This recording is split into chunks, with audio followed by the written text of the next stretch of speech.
नमस्कार मित्रों, आपका स्वागत है न्यूराइज क्लासेस पर। जैसा कि आप सभी लोग जान ही रहे होंगे, पॉलिटी के प्रीवियस ईयर के क्वेश्चन टॉपिक वाइज कराए जा रहे हैं। तो यहाँ पे आज हम बात करें सिटीजनशिप से जितने भी अभी तक प्रश्न पूछे गए उन पर चर्चा करेंगे, कुछ महत्वपूर्ण फैक्ट भी जानेंगे और आगामी परीक्षाओं में किस तरीके से प्रश्न बनाए जा सकते हैं उस पर भी चर्चा करेंगे। आइए जानते हैं कैसे प्रश्न प्रीवियस में पूछे गए थे। तो यहाँ पे पहला प्रश्न दिया है, यूपी से 2010 में और 2018 में प्रश्न पूछा गया था कि नागरिकता से संबंधित प्रावधान संविधान के किस भाग में है। यहाँ पे जो संविधान है उसमें जो भाग 22 बताए गए, भाग 22 जो संविधान में है उसमें ये पूछा जो सिटीजनशिप की जो बात है वो कौन से भाग में की गई है ये बताना है। तो यहाँ पे भाग 1 दिया है, भाग 2 दिया है, भाग 3 दिया है, भाग 4 दिया है। तो यहाँ पे सिटीजनशिप की जब बात आती है तो कौन सा भाग संबंधित है, तो भाग 2 संबंधित है। कौन सा, तो ऑप्शन नंबर जो इसका ठीक हो जाएगा वो ऑप्शन नंबर 2 वाला सही हो जाएगा। भाग 2 जो है वो संबंधित है। अभी यहाँ पे बात आती है भाग 1 की। तो भाग 1 की जो है वो राज्य और उसके राज्य क्षेत्र से संबंधित है।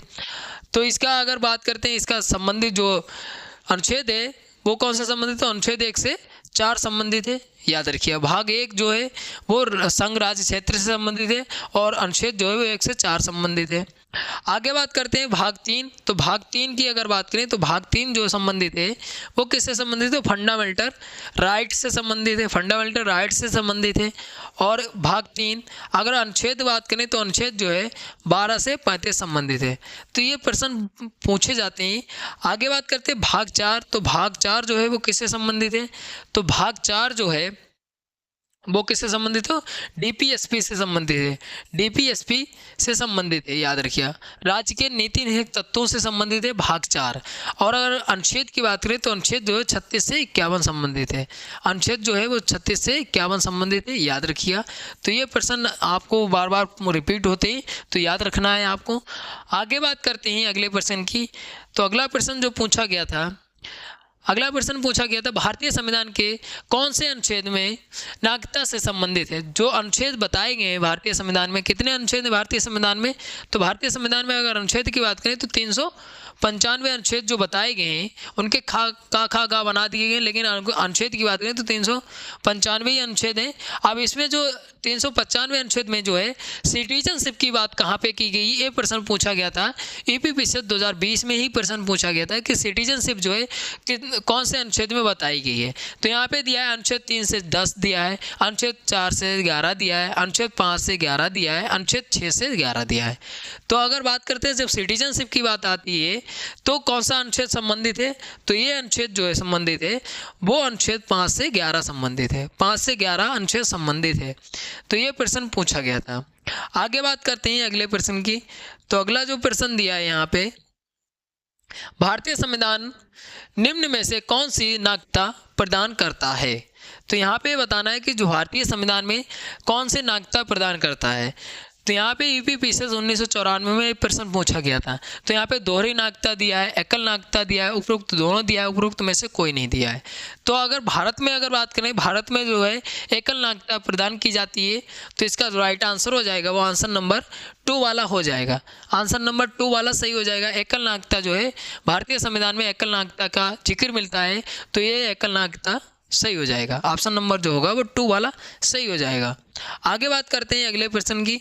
तो अगला प्रश्न दिया है, भारत में नागरिकता की निम्नलिखित विशेषताओं में कौन सी विशेषता सही है। यहाँ पे जो 4 विशेषताएं दी हैं और यहाँ पे बताए नागरिकता से संबंधित जो है भारतीय संविधान में कौन सी विशेषता जो है वो सही है। यहाँ पे यूपी विषय 2015 में ये प्रश्न पूछा गया था। तो यहाँ पे देख लेते हैं, ऑप्शन में दिया है राज्य तथा राष्ट्र की दोहरी नागरिकता दिया है, राज्य की एकल नागरिकता दिया है, संपूर्ण भारत की एकल नागरिकता दिया है, भारत और अन्य देश की दोहरी नागरिकता दिया है। अब यहाँ पे आपको ये तो ऑप्शन हो नहीं सकता दोहरी नागरिकता वाला, और ये भी नहीं हो सकता। अब इसमें डाउट है, इसमें क्या है, राज्य की एकल नागरिकता।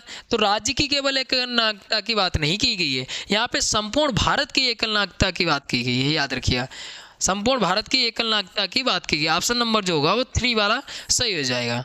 ऑप्शन नंबर जो होगा वो 3 वाला सही हो जाएगा। तो इसकी जो है संपूर्ण भारत की एकल नागरिकता की बात की गई भारतीय संविधान में, याद रखिएगा। आगे बात करते हैं अगले प्रश्न की। तो अगला प्रश्न दिया है, भारतीय नागरिकता नहीं प्राप्त की जा सकती। यहाँ पे बताना है जो भारतीय नागरिकता है, जो इंडियन सिटीजनशिप है, वो प्राप्त नहीं की जा सकती है। बीपीएससी 1996 में प्रश्न पूछा गया और हाल ही में बीपीएससी का पेपर है, तो ये हो सकता है रिपीट हो जाए, क्योंकि प्रश्न हमेशा रिपीट ही होते हैं। तो आइए देखते हैं। तो यहाँ पे जन्म द्वारा, देशीकरण द्वारा, किसी भूभाग के सम्मिलित द्वारा और भारतीय बैंक में धन जमा करके। तो यहाँ पे देखिए भारतीय नागरिकता जो है 5 प्रकार से जो है प्रदान की जाती है और 5 प्रकार से प्राप्त की जा सकती है। जन्म के आधार पर, देशीकरण के आधार पर, और किससे प्रदान की जाए, पंजीकरण के आधार पर, और वंश परंपरा के आधार पर, और अर्जित भूमि के आधार पर। तो यहाँ पे 5 प्रकार से नागरिकता प्रदान की जाती है। लेकिन ये ऑप्शन जो है यहाँ पे पूछा है नहीं प्राप्त की जा सकती है।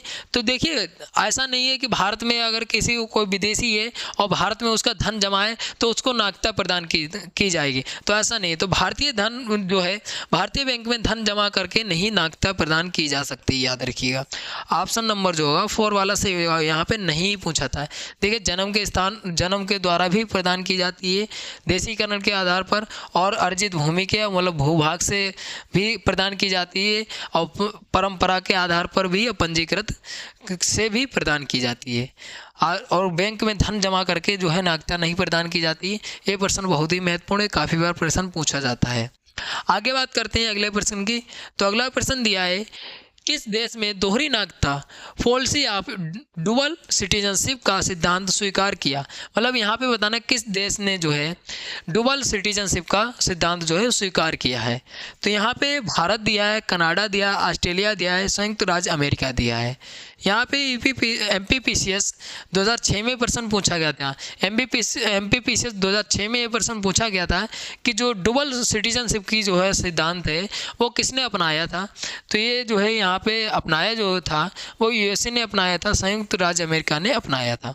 ऑप्शन नंबर 4 वाला सही हो जाएगा। ये प्रश्न काफ़ी बार परीक्षाओं में पूछा जाता है, तो याद रखिए। ऐसा नहीं है कि यहाँ पे जो PCS का MPPCS है, उत्तराखंड PCS है, UP PCS है, तो यहाँ पे छोटी परीक्षाओं में 10+2 से लेकर उच्च स्तरीय जितनी भी परीक्षाएं होती हैं ये रिपीट वहाँ भी होते हैं। तो याद रखिए, हो सकता है उसका लेवल जो होता है थोड़ा सा कम होता है 10+2 का, और उच्च स्तरीय परीक्षाओं में थोड़ा सा बढ़ जाता है। लेकिन पूछा उसी, अगर नागरिकता से प्रश्न पूछा जाएगा तो उन्हीं में से घुमा के प्रश्न पूछे जाते हैं। ऐसा नहीं कि यहाँ पे जो है MPPCS का बता रहे हैं तो MPPCS में ही आएगा, ऐसा नहीं है। 10+2 में भी ये प्रश्न पूछा जा सकता है। आगे बात करते हैं अगले प्रश्न की। तो अगला प्रश्न दिया है, निम्न में से कौन नागरिकता के अर्जन हेतु शर्तों को नियत करने के लिए सक्षम है। तो यहाँ EPPCS मेंस 2013 में प्रश्न पूछा गया था। तो यहाँ पर ऑप्शन दिए, चुनाव आयोग, राष्ट्रपति, संसद, राज्यों की विधानसभा में सम्मिलित रूप से, या संसद। तो यहाँ पे पूछा है कि जो नागरिकता है उसके अर्जन हेतु शर्तें जो हैं वो किसके पास हैं, या मतलब किसके पास जो है प्रदान करने के लिए सक्षम है। तो यहाँ पे अगर बात करते हैं शर्तों की, जब बात आती है तो यहाँ पे जो राइट आंसर हो जाएगा वो आंसर नंबर 4 वाला होगा। संसद जो है वो शर्तों को अर्जन कराती है, याद रखिए। नागरिकता से संबंधित जो है शर्तों की अगर बात आती है तो संसद आपको टिक करिएगा आंसर। आगे बात करते हैं, अगर संसद की बात करें तो संसद जो है किसका अंग है। तो जो भारत सरकार है उसका विधायिका जो है 3 अंग भारत सरकार के बताए जाते हैं कि विधायिका, कार्यपालिका, न्यायपालिका। तो विधायिका के अंतर्गत ही जो संसद आती है उसके सदन आते हैं। अगर आपने संसद के बारे में कम्प्लीटली वीडियो देखनी है तो हाल ही में अभी अपलोड हुई, तो संसद के बारे में आप देख सकते हैं। उसमें मैंने संपूर्ण जानकारी दी है, कैसे काम करती है, क्या कार्य होते हैं संसद के, इन सभी के बारे में मैंने संपूर्ण जानकारी दी है। आप चैनल पर जाके देख सकते हैं। आगे बात करते हैं अगले प्रश्न की। तो यहाँ पे अगला प्रश्न दिया है, बहुत ही महत्वपूर्ण प्रश्न है, काफ़ी बार परीक्षाओं में पूछा जाता है। प्रश्न दिया है, नागरिकता अधिनियम 1955 के अंतर्गत पंजीकरण द्वारा भारतीय नागरिकता प्राप्त करने के लिए भारतीय मूल के व्यक्ति को भारत में कितने वर्ष बिताने होंगे। यहाँ पे प्रश्न पूछा है कि जो अधिनियम है नागरिकता अधिनियम 1955 का, उसके अंतर्गत देखा जाए तो ये बताया गया है कि जो भारतीय मूल का जो व्यक्ति है और वो फिर से नागरिकता भारत की ही प्राप्त करना चाहता है तो उसको कितने वर्ष फिर से बिताने पड़ेंगे भारत में।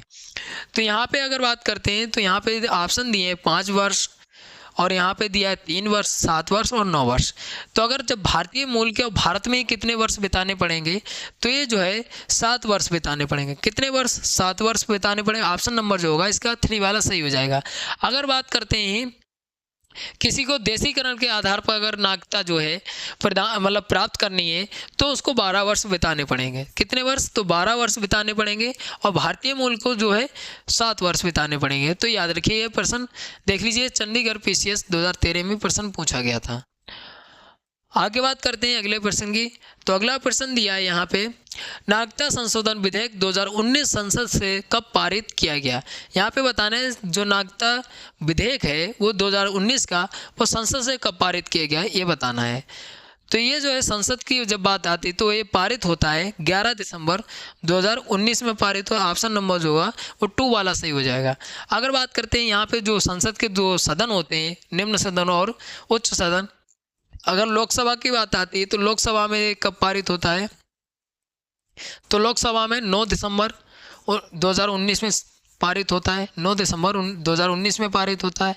फिर आती है राज्यसभा की बात, तो राज्यसभा में कब पारित होता है, क्योंकि यहाँ से ये प्रश्न पूछे जाते हैं। तो ये राज्यसभा में पारित होता है 11 दिसंबर 2019 को पारित होता है।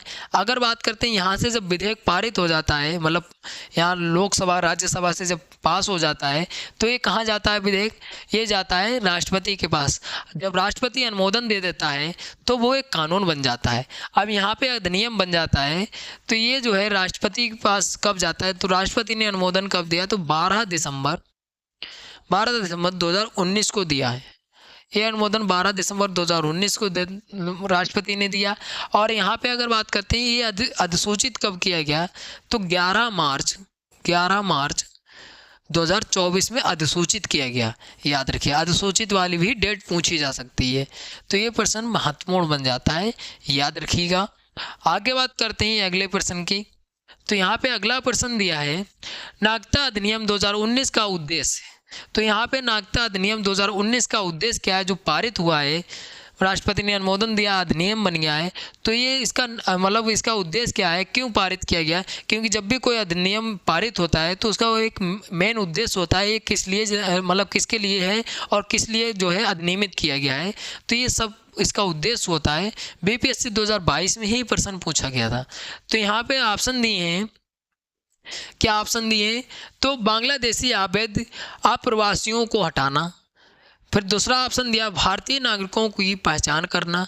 तीसरा ऑप्शन दिया विदेशियों द्वारा सीमा घुसपैठ की जांच करना। बांग्लादेश, अफगानिस्तान और पाकिस्तान में उत्पीड़ित अल्पसंख्यक समूह को नागरिकता प्रदान करना। तो इसका उद्देश्य जो है 2019 का अधिनियम में, इसका उद्देश्य बांग्लादेश, अफगानिस्तान और पाकिस्तान के जो अल्पसंख्यक समूह हैं उनको जो है नागरिकता प्रदान करना। इसलिए जो है इसका उद्देश्य कि जो बांग्लादेश के लोग हैं और जो अफगानिस्तान के हैं और यहाँ के पाकिस्तान के हैं, इनको नागरिकता प्रदान करना इसका उद्देश्य है। इसलिए जो है अधिनियमित किया गया है, याद रखिएगा। अगले प्रश्न की बात करता हूं। तो अगला प्रश्न दिया है, भारत का एक नागरिक अपनी नागरिकता खो देगा, कैसे खो देगा। ये जो है 4 कथन दिए, ऑप्शन दिए। EPPCS मेंस 2017 में प्रश्न पूछा गया था। तो आइए देख लेते हैं। तो यहाँ पे पहला कथन दिया, भारतीय नागरिकता का परित्याग करता है, स्वेच्छा से अन्य देश की नागरिकता प्राप्त करता है, किसी अन्य देश के नागरिक से विवाह करता है। तो विवाह वाला तो जिक्र नहीं किया गया है। ऑप्शन नंबर जो होगा वो 3 वाला तो कथन गलत हो जाएगा। सरकार की आलोचना करता है, तो सरकार की आलोचना से भी नागरिकता जो है रद्द नहीं की जाएगी। तो ये जो है आप देख लीजिए 3 वाला और 4 वाला जिसमें ना हो वही आंसर सही होगा। या इसमें भी 3 है, ये भी कट जाएगा, इसमें भी 4 है, 3 है, इसमें भी कट जाएगा, इसमें भी 4 है। तो ऑप्शन नंबर जो होगा वो 3 वाला C वाला सही हो जाएगा। ऑप्शन नंबर जो होगा वो C वाला सही हो जाएगा।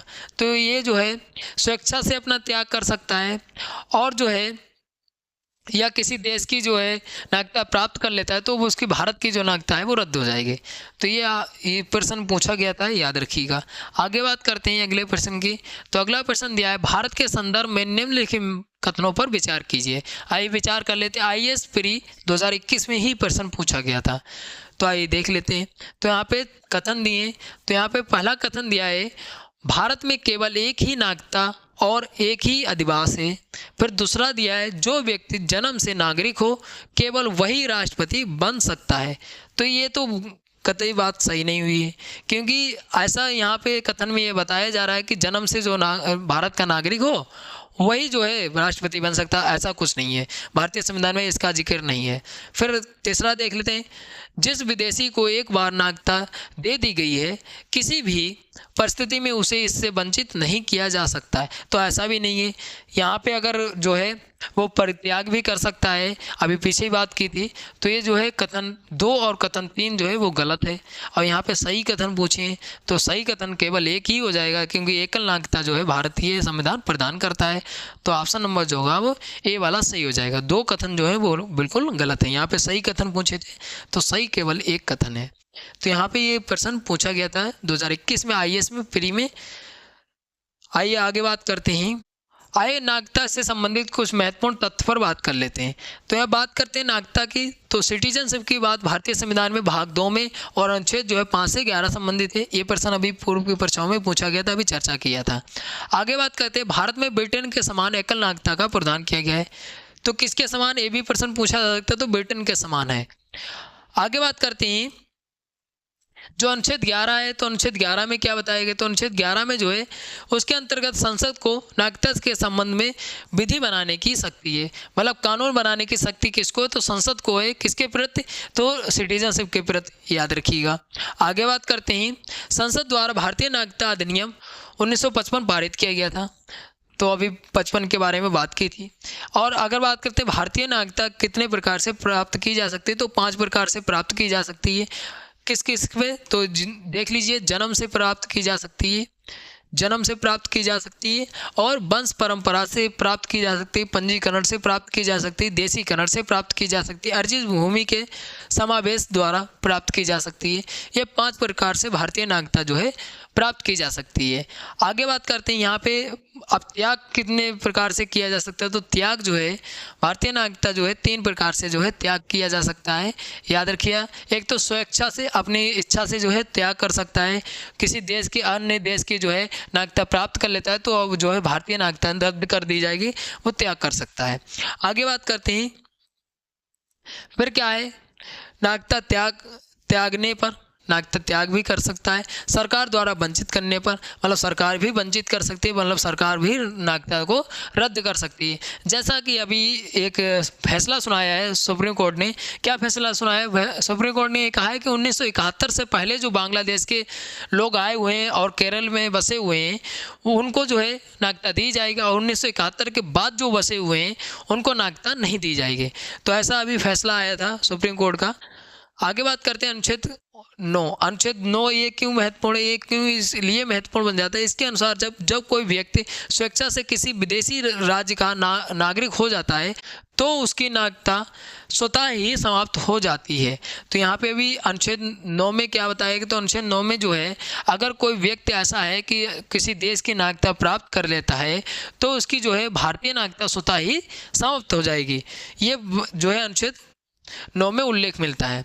आगे बात करते हैं, अगर कोई व्यक्ति ऐसा है कि देशीकरण के आधार पर वो नागरिकता प्राप्त करना चाहता है भारतीय, तो उसको कितने वर्ष बिताने होंगे, तो ये जो है 12 वर्ष बिताने होंगे। याद रखिएगा, 12 वर्ष बिताने होंगे और आवेदन के ठीक 12 माह बाद उसको नागरिकता प्राप्त होगी। मतलब कुल मिला के ये बात अगर देशीकरण के आधार पर अगर पूछा जाए तो देशीकरण के आधार पर 12 वर्ष बिताने होंगे।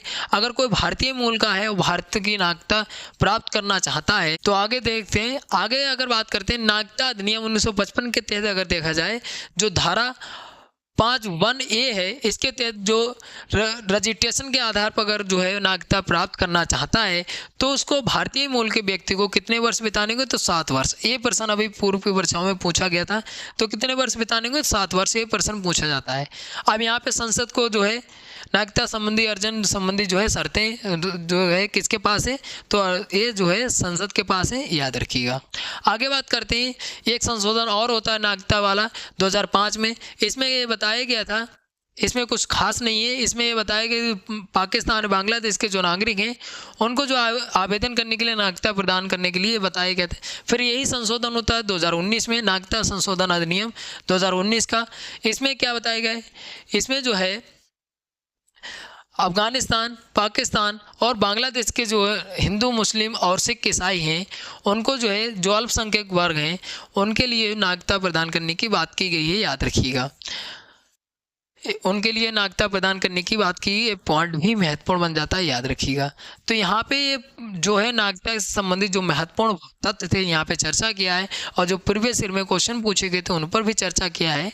आशा करते हैं आपको वीडियो अच्छी लगी होगी। अच्छी लगी तो लाइक शेयर कमेंट करिए, और कोई डाउट बचता है या आपको कोई प्रश्न है तो आप कमेंट करके पूछ सकते हैं। ऐसी वीडियो आपके लिए लाते रहते हैं। और आपको अगर इसकी PDF चाहिए तो नुराज टेलीग्राम चैनल से जुड़िए, आपको निःशुल्क PDF प्राप्त हो जाएगी। लिंक नीचे मिल जाएगी, आप डिस्क्रिप्शन में आप ज्वाइन कर सकते हैं। और आपको एक महत्वपूर्ण सूचना ये है कि जितना भी डिटेल वाइज भी वीडियो आपको पॉलिटी की मिलेंगी और प्रीवियस ईयर के क्वेश्चन भी टॉपिक वाइज कराए जा रहे हैं, तो आप चैनल को भी सब्सक्राइब कर लीजिए ताकि आपकी तैयारी जो है वो बेहतर हो सके। मिलते हैं अगली वीडियो में, तब तक के लिए धन्यवाद।